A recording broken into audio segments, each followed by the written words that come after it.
but I was watching some motivational stuff, and a big part of it is they'll say you'll have to give up your friends, and your friends won't see eye to eye with you. And that's going to be really hard because your friends are going to look at you differently, and they might shame you, and they might think that you're being cringy, or they might outcast you from the group. And it's like, I have my group of friends, but I'm not worried at all about being outcast from the group because I'm just me.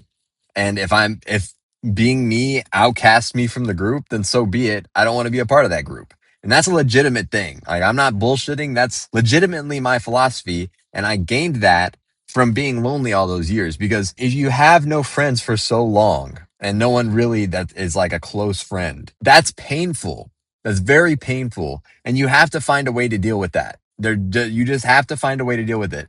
Some people cope by making parasocial relationships with people online. And like, maybe I did that a little bit for a while, but that doesn't last. And eventually you have to come to the conclusion that either I'm going to let this loneliness eat me up, or I have to start learning how to be okay with being lonely. And once you start that, it's a skill to develop. And once you get a certain level of competence in that skill, you get a sense of, at least socially, right? Of like, I kind of don't give a fuck. Don't get me wrong. I'm still a socially anxious person, but they're like, those are subconscious things, and it's with strangers. With my friend group, it's totally different. Like, my friend group will accept me how I am because I've tested that theory against them and they respond kindly. But if they didn't, that wouldn't be a problem. And when I first started revealing like my true self to my friend group, there was pushback. There was challenging of that narrative of like, oh, you're this guy now? Are you sure this is who you are? You're sure you're not pretending, right? And that's natural. That's human nature. Like, people are going to push back and like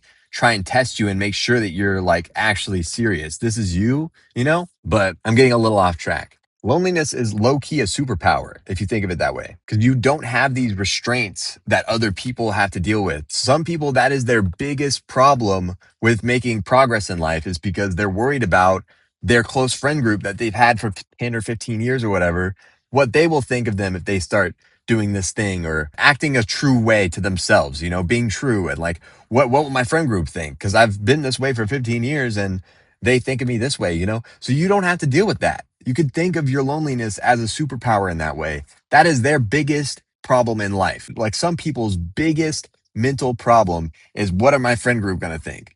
You don't have to worry about that because you've gotten comfortable with the fact that if these people leave me, I will be okay because I've been left in the past. And I'm definitely not saying like don't have relationships and you don't need relationships. Just don't let them dictate who you are in any way. Your relationships are not legitimate if you think that they won't accept you for who you truly are. It's not like you have to throw those relationships away, but you do have to test them. You can't live your whole life not testing the people in your life with your true self, right? And first that comes inward. You have to like come out with your inner self to yourself first. Anyway, I'm yapping. Don't think that you're so far gone down the loneliness trail that you can't recover. You can always turn around. You don't even have to turn around. You can just start digging in a different direction. And a path to a place that you haven't been before yet could be shorter, like by miles, than the path that you've dug here to get yourself into this negative spot, if that makes sense. It could be an epiphany away right around the corner if you just give it a conscious effort to be like, I want to actually just be okay with being myself. What would that look like? What would I need to do in order to do that? What do I need to face in my mind in order to accomplish that? Anyway, video kind of changed topics a little there, but whatever. Hope you got something out of it.